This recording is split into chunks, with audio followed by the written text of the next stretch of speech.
Bu video hayatınızı değiştirebilir. Şaka yapmıyorum. Size paranızı artırmanın en kolay yolunu anlatacağım. Dolar milyoneri nasıl olur? Kanalıma hoş geldiniz. Kanalımı ilk defa ziyaret edenler için ben Uğur Ceylan. Ankara'da serbest avukatlık yapıyorum. İlgi alanımı ve hayat tecrübelerimi sizinle paylaşmak istiyorum. Ve bunun için bu kanalı kurdum. Kanalıma abone olup beni takip ederseniz bana güzel bir motivasyon sağlarsınız ve daha güzel videolar çekebilirim. Hazırsanız bu videomuzun konusuna gelelim.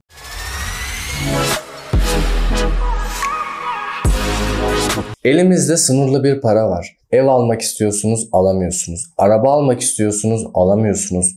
Kendi kafanızdan diyorsunuz ki ben bu parayı ne yapacağım? Ev alamıyorum, araba alamıyorum. Dolar alayım, faize koyayım gibi bir düşünceniz var. Arkadaşlar sakın elinizde her ne kadar para olursa olsun euro, sterlin gibi bir para birimine uzun vadeli yatırım yapmayın. Çünkü bu para birimlerine yatırım yaparsanız bu para birimleri enflasyonist oldukları için elinizdeki para erir ve bugün aldığınız bir malın 10 sene sonra yarısını dahi alamaz hale gelirsiniz. O yüzden farklı bir yatırım aracına yönlenmeniz gerekiyor. Öncelikle dolar alayım, euro alayım, 10 sene dokunmayayım, kasaya koyayım gibi düşünceniz varsa bu videoyu iyi izleyin ve bu fikirden çıkın. Size paranızı artırmanın en kolay yolunu anlatacağım. Aslında kolay olmasına rağmen çok sabır ve istikrar gerektiriyor. Bu işin mantığını anlamak bizim için çok önemli.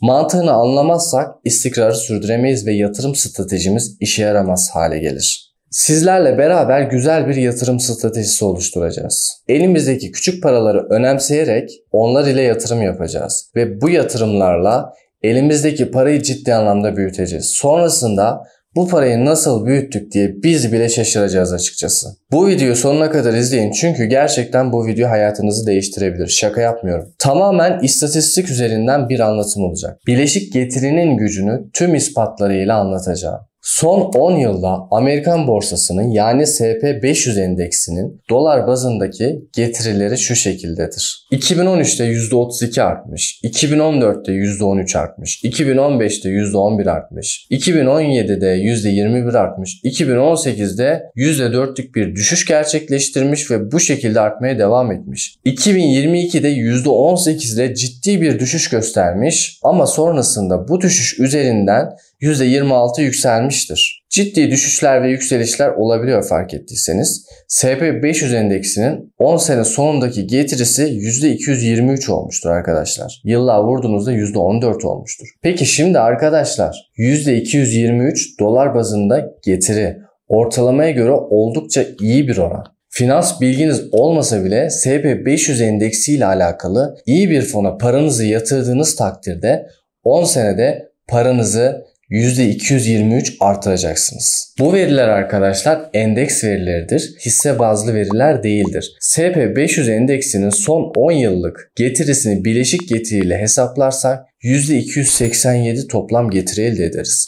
Bu yıllık ortalama dolar bazlı %21 getiriye denk gelir. Bu veriler yıllık toplam getirileri içerir ve temettülerin yeniden yatırılmasını da kapsar arkadaşlar. İnanılmaz bir rakam değil mi? Endeks yıldan yıla büyük dalgalanmalar gösterse de uzun vadede yatırımcılar için önemli bir getiri sağlamıştır. Bileşik getiriyi daha kolay anlayabilmek için kısaca faiz üzerinden anlatmak istiyorum. 100.000 lira paranız var ve siz bu parayı %50 faizle faize yatırdınız. Bir sonraki sene 150.000 lira paranız olur. 150.000 lira paranızı %50 faizle tekrar faize yatırdığınızda bir sonraki sene paranız 225 olur. 225.000 lirayı %50 ile faize yatırdığınızda bir sonraki sene paranız tam 337.500 TL olur arkadaşlar. Dolayısıyla 100.000 liranız 337.500 TL'niz olmuş oldu. Eğer birleşik getiri olmasaydı 100.000 liranız her sene 50.000 TL size getirecekti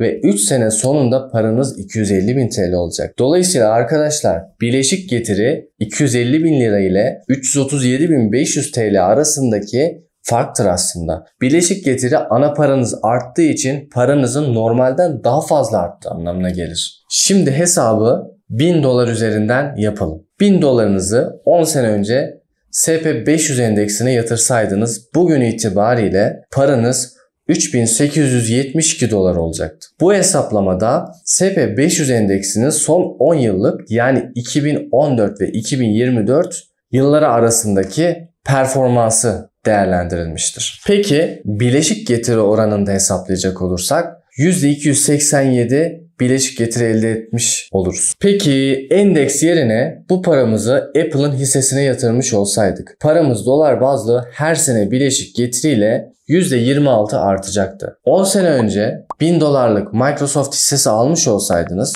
bugün itibariyle paranız 11.600 dolar olurdu.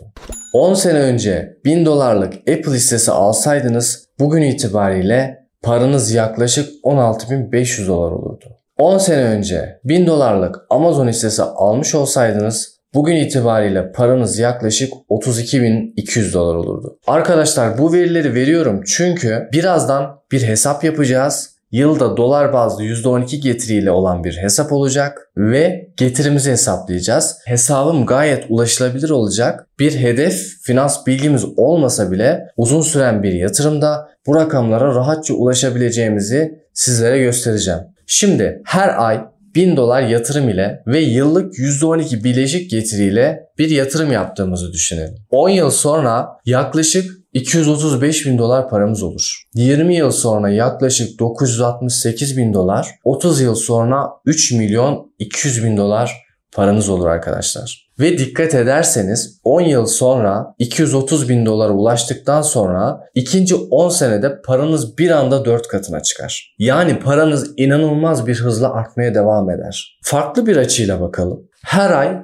1000 dolar ile %12 bileşik getiri oranıyla 100.000 dolara sahip olmamız yaklaşık 6 sene sürer. 200.000 dolar sahibi olmamız yaklaşık 9 sene sürer. 300.000 dolar sahibi olmak içinse yaklaşık 11,5 sene gerekir. Dikkat ederseniz ilk 100.000 dolara 6 senede ulaşırken ikinci 100.000 dolara 3 senede, dördüncü 100.000 dolara ise 2,5 senede ulaşırsınız. Bu hesap böyle devam ettiğinde gördüğünüz gibi 15 senede 500.000 dolar paranız olur. Yaklaşık 21 senede ise milyoner olursunuz. İnanılmaz bir rakam. Düzenli yatırımın bileşik getirisiyle efsanevi bir gelir elde edersiniz. Arkadaşlar bana burada sitem edip 1000 doları nereden bulup da yatırım yapalım diyor olabilirsiniz. Siz bu rakamı düşürebilirsiniz, değiştirebilirsiniz. Eğer ayda 100 dolar yatırım yapabiliyorsanız 100 dolar yapın ve bu videoda gördüğünüz istatistikleri 1/10 oranında ölçeklendirin. Yani bölün ve kendi oranınızı yine kendiniz oluşturun. Şöyle bir örnek vereyim. Aylık 100 dolarlık yatırım ile 30 sene sonra 320.000 dolara erişebilirsiniz. Ve bu asgari oran.